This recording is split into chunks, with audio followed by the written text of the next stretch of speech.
Muito bom dia, boa tarde, boa noite para você ligadinho no canal Versão Limited. Hoje estamos aqui com ele, o Jeep Commander, na versão Black Hawk, com motor 2.0 turbo de 272 cavalos, 40,7 kg de torque. 0 a 100 em 7 segundos. É um carro bastante rápido, muito gostoso de dirigir.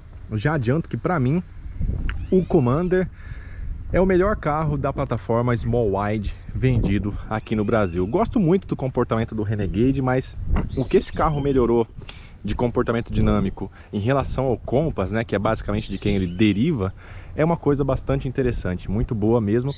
Por quê? Porque esse carro é mais largo. Não é que ele é mais largo só por ser mais largo, não, ele de fato é.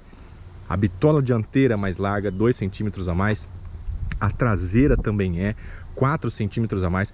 O carro tem 2,79 m, quase 2,80 de entre-eixos. São 4,77 m de comprimento. São 37 centímetros a mais de comprimento em relação ao Compass. Eu até anotei aqui para não te falar besteira, mas é exatamente isso, 4,77 m, 37 a mais que um Compass. É bastante coisa, né, em termos de comprimento de um carro.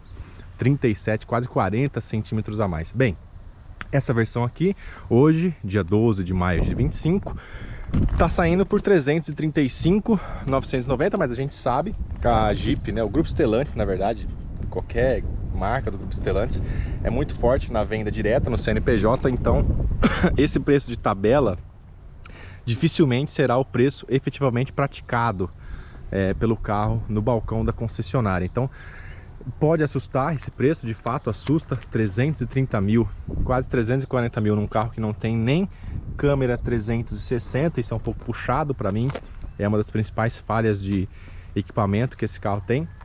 Mas, como eu te falei, com bastante facilidade você consegue desconto nesse carro aqui no seu CNPJ. Inclusive eles abrem CNPJ para você, se assim for preciso.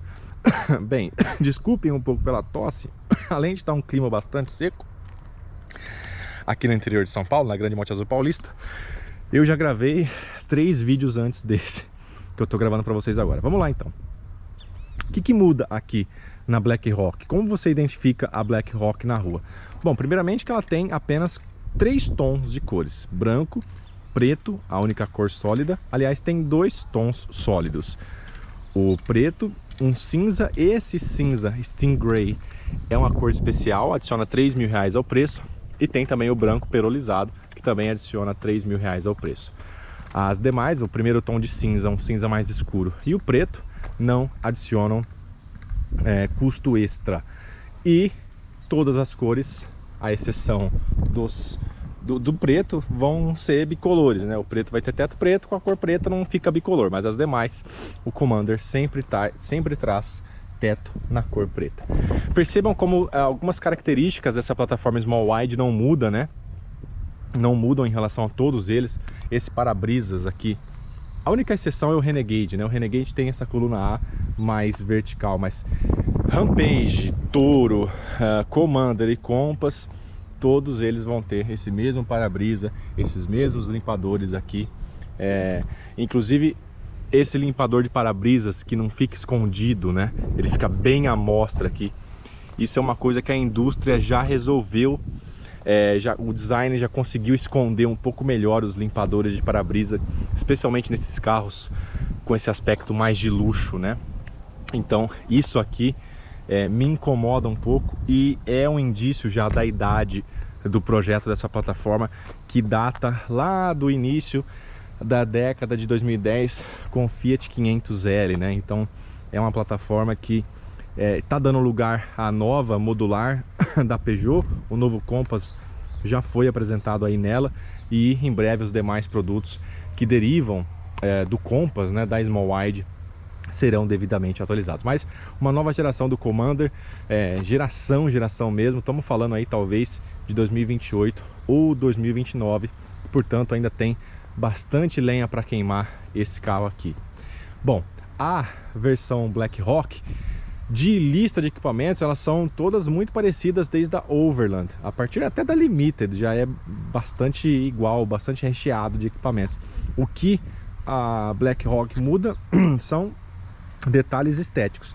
Ele abandona os cromados por esse cromado meio puxado para o bronze. É uma coisa bem bonita. Na imagem talvez não passe exatamente como é, mas ao vivo é uma coisa bem bonita. Essas molduras de caixa de roda são pintadas na cor do carro, mais ou menos o que a Fiat faz com os Abarth também, né?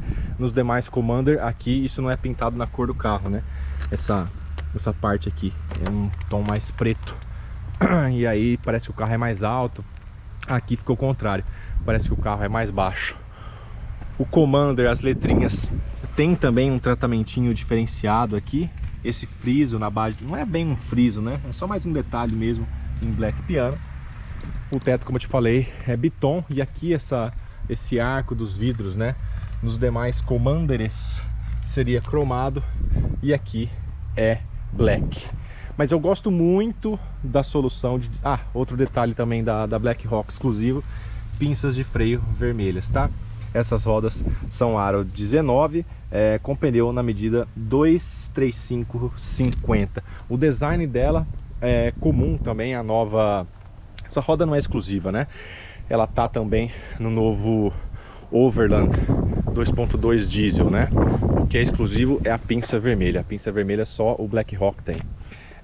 E também você tem o Overland 2.0 com esse mesmo motor turbo, um pouco mais barato, é verdade, acima dos 300 mil, mas mais barato.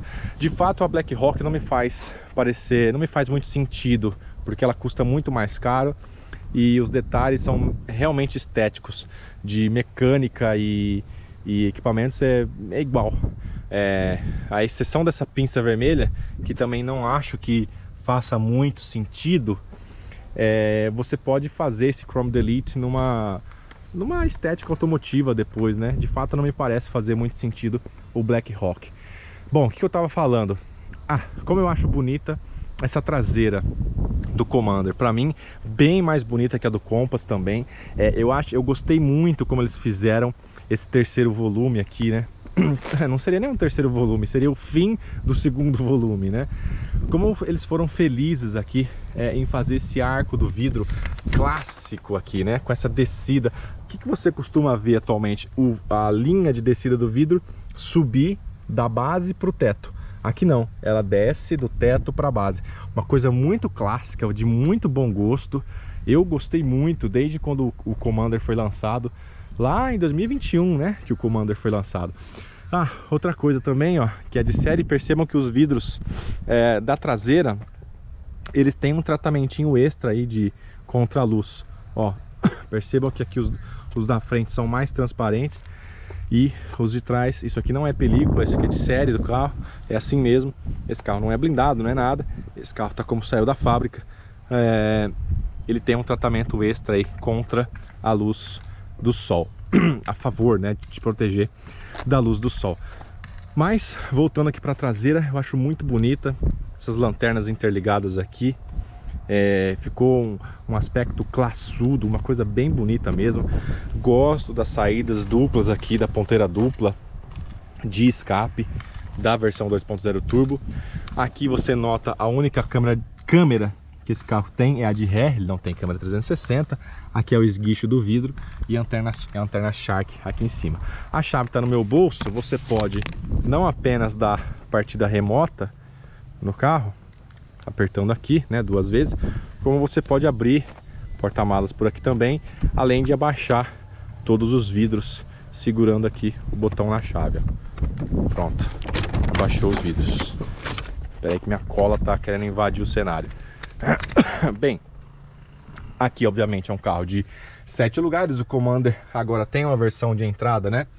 É a Longitude, de 5 lugares. É a única que vem com 5 lugares. Todas as demais, a partir da Limited, tem 7 lugares. Eu fiz um Reels mostrando como é aqui atrás. Não consigo fazer sozinho, vai dar muito trabalho te mostrar nesse vídeo como é o espaço da terceira fileira. Te convido aí no meu Instagram, João_Delarco, tem lá o Reels mostrando como é o espaço aqui. Mas já te adianto que é um espaço para crianças. Aliás, como todos os 7 lugares basicamente, a exceção talvez de um Kia Carnival, ninguém vai abrigar Opa, o que foi, querido? Você tá subindo tudo aí de volta? Então tá bom. Deixa eu abrir você aqui, pra você não disparar o alarme.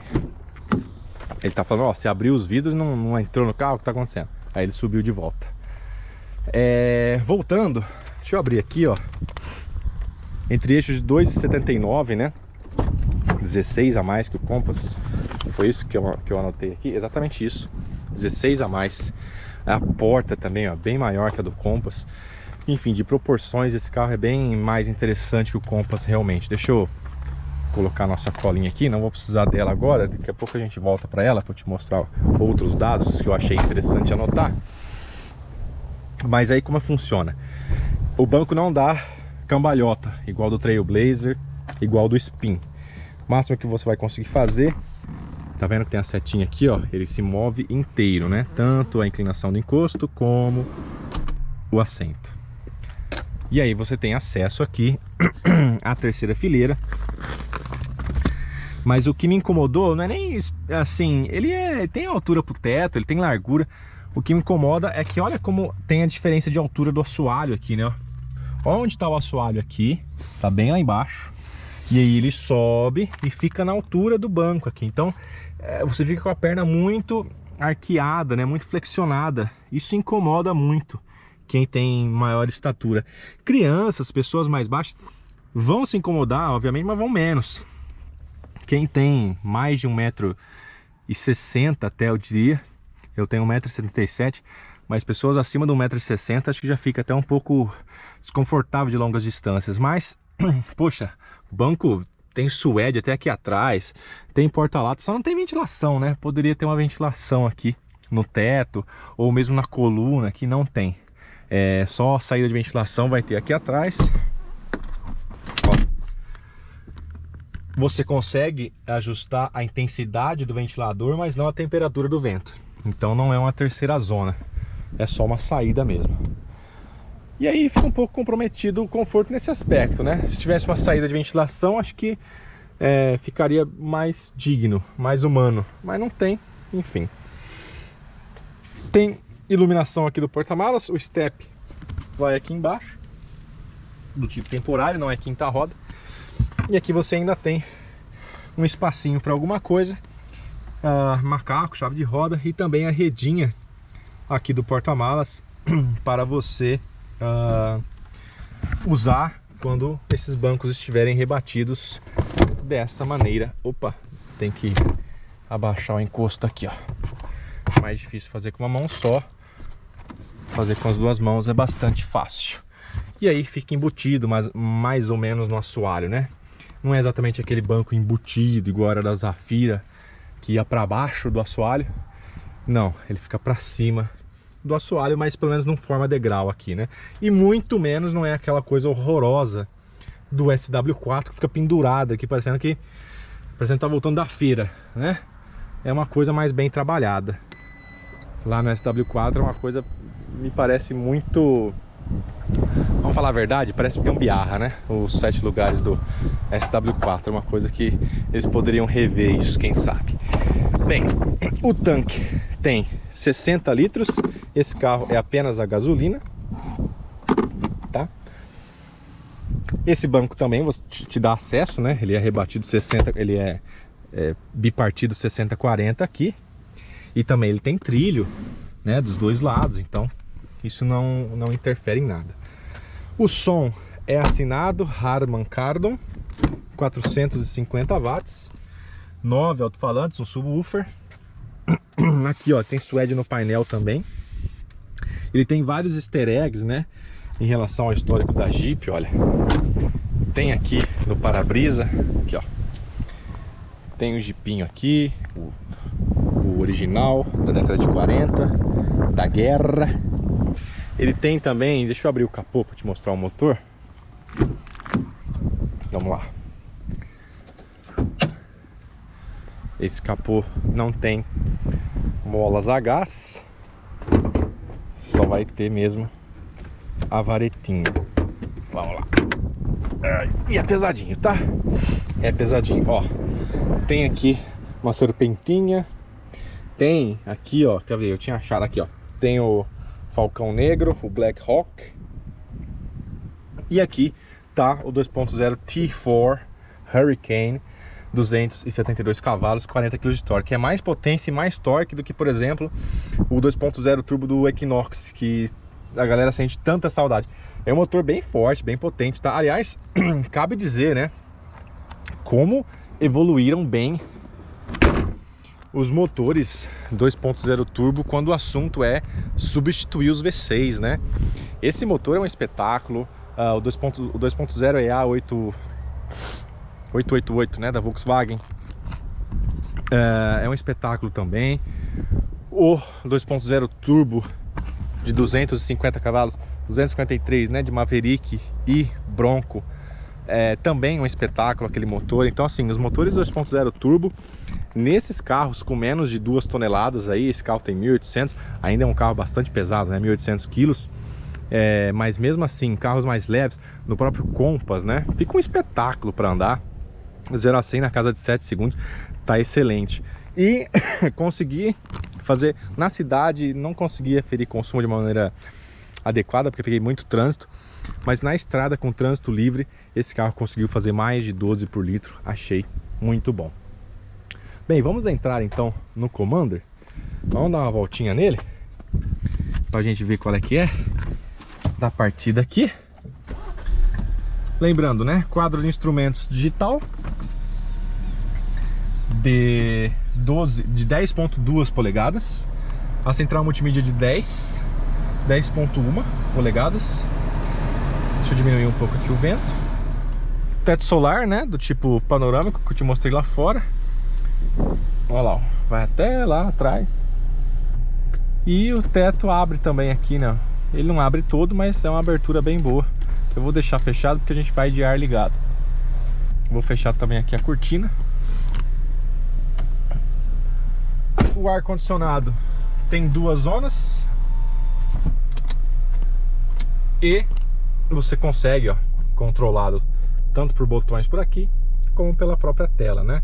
Você pode sincronizar as temperaturas e o mínimo é 16 graus.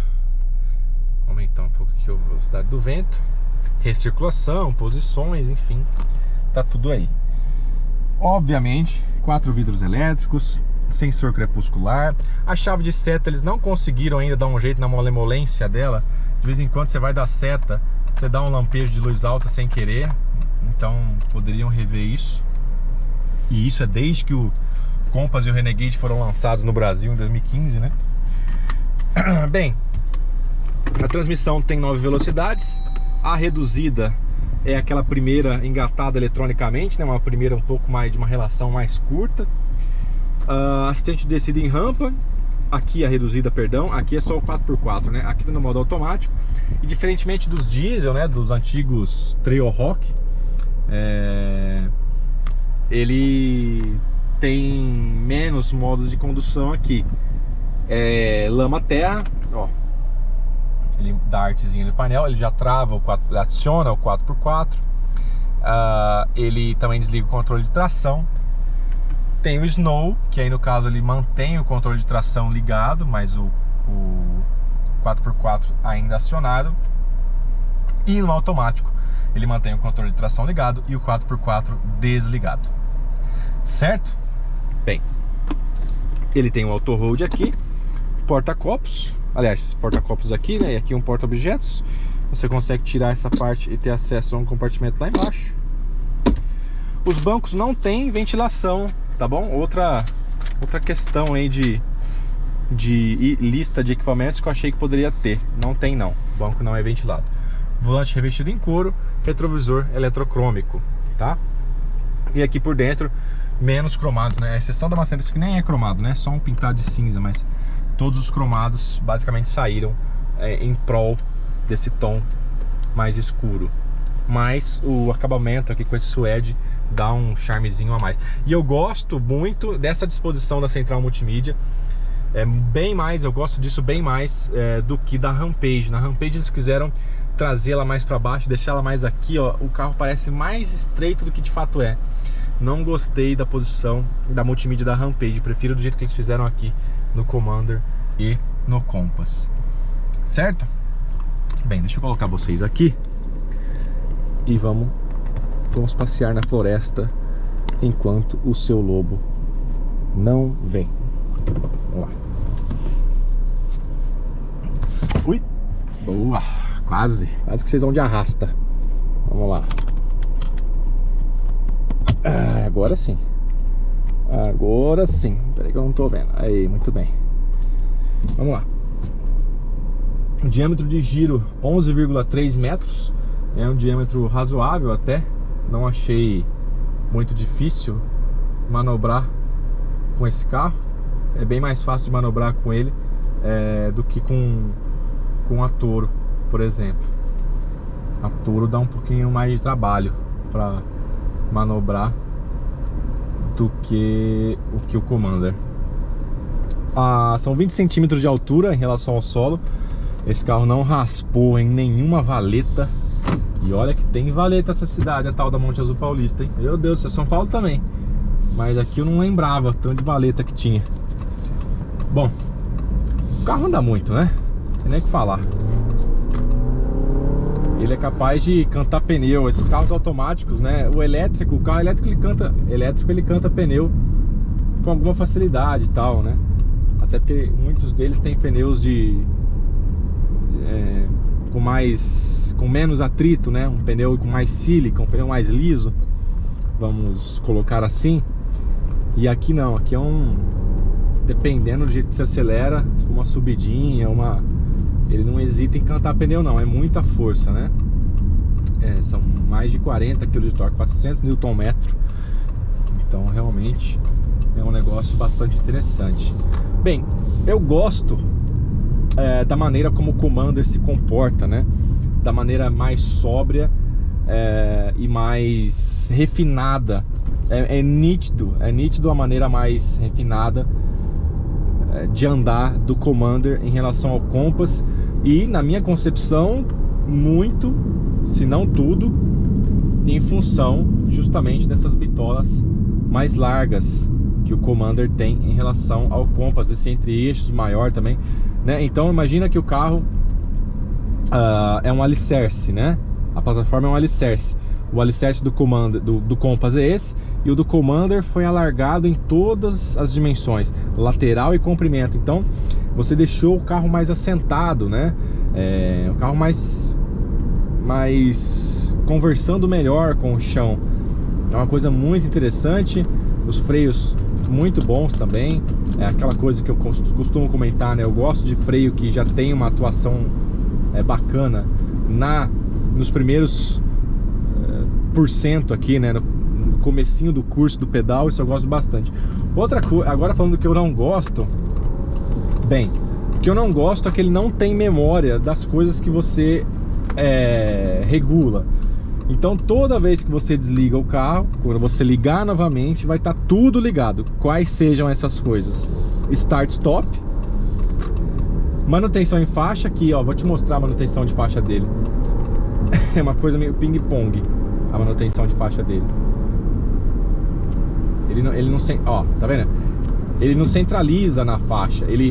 Ele te joga, ele te evita de ir pra lá, mas aí ele não mantém, ele só reage. Ele não interpreta a faixa. Ele, opa, tô saindo pra cá, vou te jogar pra lá. Entendeu? Ele não é muito capaz de manter você centralizado na faixa. Olha lá, ó. Ele viu que eu tava saindo, ele jogou pra lá. Mesmo que isso signifique eu pingar lá do outro lado e voltar a pingar e voltar a pingar. Quer dizer, para uma assistência funciona, né? Se você tá aqui dirigindo sem estar com o ACC ligado, pô, ele vai te... Opa, você tá saindo, cuidado. E vai te ajudar, lógico que vai. Mas o que eu quero dizer não é dos sistemas mais refinados que estão disponíveis no mercado. Especialmente quando você pula para carros mais refinados dessa maneira, né? Aí se você compara com carros efetivamente premium, Volvo, BMW, não tem nem comparação. É um sistema realmente mais simples. Mas, por exemplo, em relação ao Honda Sensing, que está disponível no Honda HR-V, tem vídeo do HR-V aqui no canal. A manutenção de faixa do HR-V é excelente. Centraliza na faixa, não fica de ping-pong, é um sistema muito bem feito. Aliás, é um dos melhores entre as generalistas, né? Entre as não de luxo, o da Honda, na minha concepção, é o melhor sistema de hadas disponível para você. Eu vou desligar aqui, só para ele não ficar me incomodando. E aí, de novo, quando eu desligar o carro, tá desligado agora, né? Vou chegar em casa, desligar o carro, quando eu for sair de novo, vai estar tudo ligado novamente. Então ele não memoriza.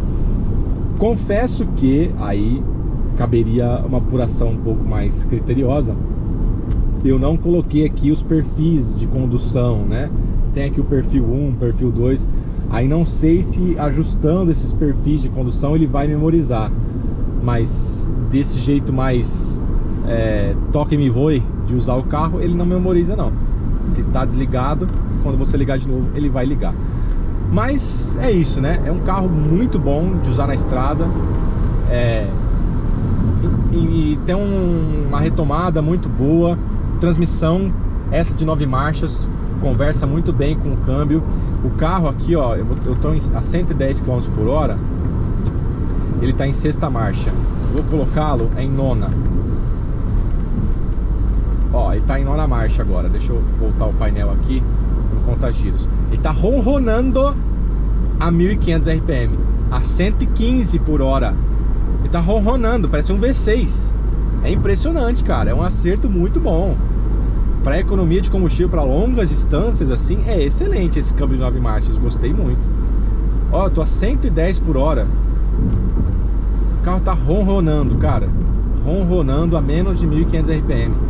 Muito bom mesmo o acerto aqui. Eu vou voltar pro modo automático, capaz até que ele joga uma marcha mais baixa. Agora ele tá dando freio motor que eu tô na descida. Mas enfim, muito bom o acerto. Vamos partir agora um pouco para as nossas considerações, né? Uma coisa mais holística da parada, tanto de mercado quanto de produto. Renegade, Compass, Commander e Rampage são produtos do seu tempo. E o que quer dizer isso que eu tô dizendo? São produtos que nasceram de uma plataforma que já tem certa idade e que tudo que era possível fazer em termos de arquitetura eletrônica nessa plataforma já foi feito. Então são carros que estão ansiando por novas gerações. A do Compass acabou de chegar, foi revelada lá na Europa, baseado na plataforma do Peugeot 3008, né? A CMP nova modular aí do grupo Stellantis. Então estava muito claro que nessa fusão FCA-PSA o lado PSA da história se favoreceria com os motores do lado FSA, e o lado FSA se favoreceria das plataformas do lado PSA. Isso estava muito claro e evidente. Então o que resta agora é aguardar. Porque, e aí, o que eu estou querendo dizer com isso? Esse carro, se você compara com o Tiggo 8, o Tiggo 8 tem também um bom nível de equipamentos, um bom nível de espaço interno e custa bem mais barato. Tudo bem que esse mercado aí de 7 lugares no Brasil é um pouco até nichado, né? Você não tem exatamente muitos concorrentes.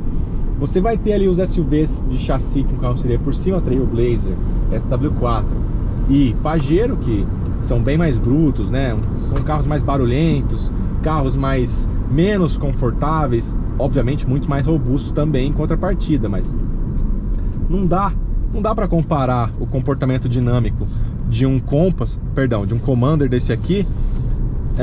Vou dar uma retomada. Pronto, 100 por hora já. Não tem como comparar o comportamento dinâmico de um Commander desse com de um Pajero, jamais. De um Pajero Sport. Então o Commander, ele acaba surfando sozinho nessa onda, porque a Volkswagen meio que abdicou do Tiguan, né? O Commander não tá assim vendendo tão bem, mas ele é líder na categoria de 7 lugares ali, rivalizando um pouco com o Tiggo 8, né? Mas o Tiggo 8 custa bem mais barato, e o Tiggo 8 tem também versões híbridas. Acho que a grande pendência aí para esses carros é a eletrificação ainda nesse segmento premium na minha leitura, o cliente já está antenado a isso, se o carro dele é híbrido, se o carro dele é elétrico, e vão chegar as versões híbridas leves, né? Em breve, ainda esse ano, de Compass, Renegade, do Commander talvez nas versões 1.3, mas de Commander Renegade é certeza. Então, o Commander é um carro que precisa ficar ancorado nessa percepção de luxo. Aí, passando uma Rampage. A Rampage tem muito aqui no interior. A Rampage até passou aqui para lembrar a gente disso, né? Qual que é a mensagem que o Commander passa para o comprador? Olha, eu sou um carro de luxo. E de fato, você nota luxo aqui dentro. Pô, esse suede aqui, ó, coisa maravilhosa, um acabamento muito bom. Mas, de novo, faltam alguns temperinhos de luxo. Um banco com arrefecimento, um banco talvez com massagem, coisa que o antigo Peugeot 3008 tinha, e aqui nem o Compass nem o Commander tem. As assistências à condução um pouco mais refinadas. Não tem o câmera 360 nem pro off-road, coisa que teoricamente esse carro é mais voltado a fazer, especialmente na versão diesel. Então assim, você tá vendo que é um jogo de perde e ganha? Por que é um jogo de perde e ganha? Porque é um carro do seu tempo. É um carro que foi ganhando equipamentos ao longo do tempo, foi se modernizando ao longo do tempo, mas que parte de um alicerce que não necessariamente foi pensado para agregar todas essas coisas, né? E aí tô falando da plataforma Small Wide aqui, de Renegade, Compass, Commander e Rampage. Mas quem compra um Commander procurando um carro de 7 lugares não tá fazendo, muito longe disso, de estar fazendo uma compra errada, muito pelo contrário, tá fazendo uma compra muito boa. Acho que ele e Tiggo 8 são as melhores opções aí na casa, nessa fatia zona, né? Entre 200 mil e 300 mil reais. Ó, vou ultrapassar a estrada, ó. Ele tem torque suficiente para...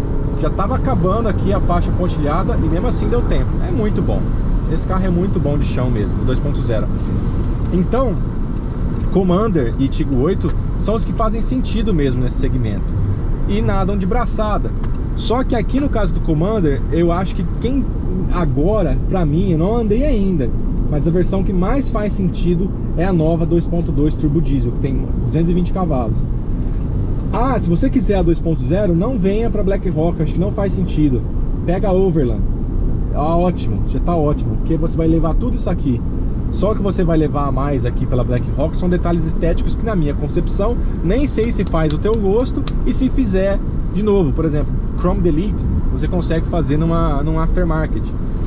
Não vejo muito porquê, não vejo muita razão de levar a Black Rock. No Compass a mesma coisa. Mas a Overland 2.0 vejo total sentido. Para mim são as melhores versões desse carro. As Overland, ou diesel 2.2 ou 2.0 a gasolina. Mas obviamente tem as versões 1.3, inclusive a versão de 5 lugares mais básica, a primeira de entrada, né? Mas enfim, para mim são as duas melhores versões do Compass. Do Compass não, do Commander. Mas é isso, é um carro que já sente um pouco o peso da idade, anseia aí por uma nova geração. Acho que o Grupo Stellantis já teve competência para desenvolver esse carro aqui no Brasil, terá total e irrestrita competência para desenvolver a nova geração do Commander, agora mais focada, né, mais imersa nessa comunhão aí Stellantis de FCA e PSA, né? Quando o Commander foi lançado, ainda era muito incipiente a fusão Stellantis. Então, no geral é isso, é um carro de uma lista de equipamentos recheadíssima, faltam algumas coisinhas, mas muito bom. Já apontei aqui na minha concepção quais são as falhas de lista de equipamentos desse carro, que ok, dá para conviver. Eu só acho que, puxa vida, né? Um carro que quer ser luxuoso, quer ser confortável, merecia um banco ventilado. Isso faz total diferença, cara. É muito bom, é muito gostoso, é um conforto muito grande. E a câmera 360, que pelo menos pro diesel, tem pretensão de você se enfiar numa trilha aí, num lugar mais de difícil acesso, né? Facilitaria aí a sua condução. Mas todas elas têm basicamente a mesma lista de equipamentos, né? Todas bem recheadas aí, como tem que ser, né? Tem que ser assim, se você quer justamente que o seu carro seja visto como um carro mais de luxo, né? É esse papel que a Jeep tem no portfólio Fiat. No portfólio Fiat, assim, né? Quando foi adquirida pela Fiat, né? É justamente prezar um pouco mais pelo luxo e deixar a Fiat, a Citroën e a Peugeot brigando num degrau inferior quando o assunto é luxo e percepção de luxo mesmo, né? Acho que consegui colocar o meu pensamento para vocês. Bom, é isso. Se você pensa em comprar um Commander, eu já te falei quais são as versões que eu acho que valem mais a pena. Se você tem alguma dúvida, você escreve aí nos comentários, a gente vai trocando essa ideia. E só cabe salientar, né, que o preço de lista desse carro de 336 mil reais dificilmente será esse o preço que você vai pagar no balcão da concessionária, justamente porque eles têm várias condições para CNPJ, a facilidade de venda direta desse carro na linha Jeep é bastante ampla. Então é quase certeza que você não vai pagar o preço cheio desse carro quando você for comprá-lo, tá certo? Então eu agradeço muito pela sua audiência, você já sabe, deixa aquele likezinho maroto. Se você está chegando no canal agora, espero que você tenha gostado, se inscreva aí também e a gente se vê numa próxima. E lá no meu Instagram, João_Delarco, tem mais detalhes de interior, de espaço lá na terceira fileira, de como o carro é por fora, tem uns detalhezinhos extras também que você pode conferir. Esse aí, coitado, esse aí não sabe o que ele faz, ele não sabe se ele toca piano ou se ele apaga o incêndio da casa dele, enquanto o leão está solto. Muito bem, agradeço a todos e a gente se vê numa próxima. Fui!